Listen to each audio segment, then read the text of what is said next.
Roman Bio, casting TVTMJ, promotion Philippe Noiret, le petit chaperon rouge de Roald Dahl.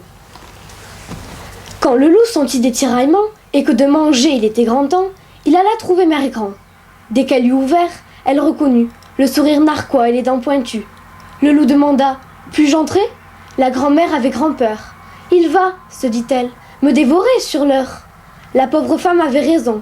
Le loup affamé l'avala tout rond. Mais la grand-mère était coriace. « C'est peu, dit le loup faisant la grimace. C'est à peine s'il m'a semblé avoir eu quelque chose à manger.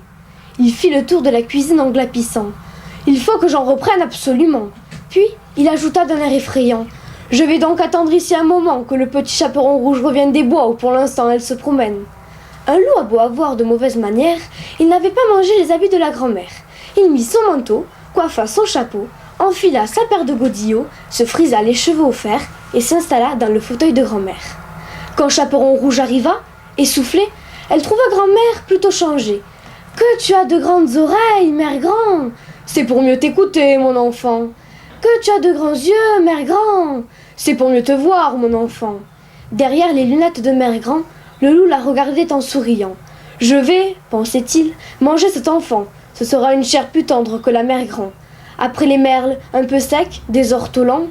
Mais le petit chaperon rouge déclara « Grand-mère, tu as un manteau de fourrure du tonnerre !»« Ce n'est pas dans le texte, dit le loup.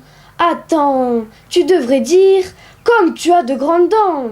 Enfin, peu importe ce que tu me dis ou non, c'est moi qui vais te manger de toute façon. La petite fille sourit, puis, battant des paupières, de son pantalon sortit un revolver. C'est à la tête qu'elle visa le loup, et bang, l'étendit raide mort d'un coup. Quelque temps après, dans la forêt, Chaperon Rouge j'ai rencontré. Quelle transformation! Adieu, rouge manteau. Adieu, ridicule petit chapeau. Salut, me dit-elle. Regarde donc, s'il te plaît, mon manteau en loup, comme il est croquignolé. Regarde Louison, toujours accroché à Valentin. Qu'est-ce qu'elle lui trouve? Normalement, les mecs, ça devrait pas être un problème pour nous. Normalement, non, mais pour nous aussi. Qu'est-ce qu'on a de moins que les autres? Ah, on n'a rien de moins. On a même plutôt plus. Mais ce qu'on a en plus, c'est de trop. Qu'est-ce qu'ils nous reprochent, les mecs? On est habillés à la mode. À la mode, oui, mais de quelle année? Ça compte pas, ça. L'apparence, un mec, il juge pas là-dessus. Il est plus intelligent que ça, non? Oui, n'empêche que l'autre fois, en boîte, il y en a pas un qui t'a adressé la parole. Dimanche, quand j'avais mis ma belle tenue? Oui, celle en velours orange, avec ta chemise à jabot et tes chaussures à hauts talons.